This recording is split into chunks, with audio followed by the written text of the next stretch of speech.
तुंगनाथ महादेव मंदिर से लगभग 1.5 किलोमीटर आगे और लगभग 600 मीटर अधिक ऊपर चंद्रशिला है।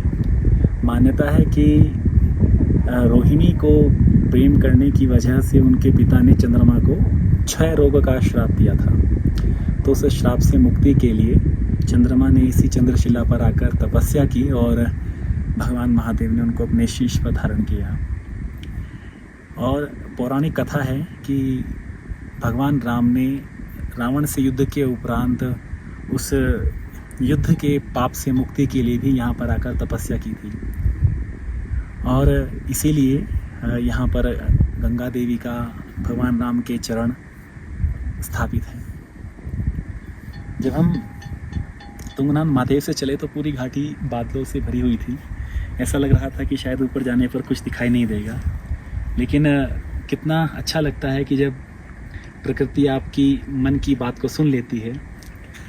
जैसे ही उस बादलों से भरी हुई घाटी से गुजरते हुए हम आए और हमने यहाँ पर आकर यहाँ पर बहुत सुंदर पंचमुखी शिवलिंग स्थापित है और जिसे कहते हैं कि पांडवों ने जब भगवान शिव से क्षमा प्रार्थी के लिए उनके मंदिरों की स्थापना के लिए उनको पीछा किया तो भगवान गुप्त काशी में गुप्त होकर केदार घाटी में चले गए। लेकिन वहाँ पर ही उन्होंने पांडवों ने उनको पहचान लिया तो भगवान शिव ने एक वृषभ का एक बैल का रूप लिया और केदार घाटी से वो चले गए।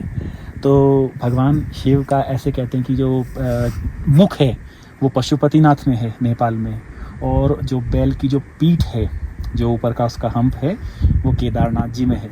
तुंगनाथ में भगवान शिव का हृदय और कंधा विराजमान है और इधर रुद्रनाथ में, मदमहेश्वर में और कल्पेश्वर में भी भगवान का वो है। तो इस प्रकार से भगवान शिव के जो पंच केदार कहे गए तो ये पंच केदार हैं।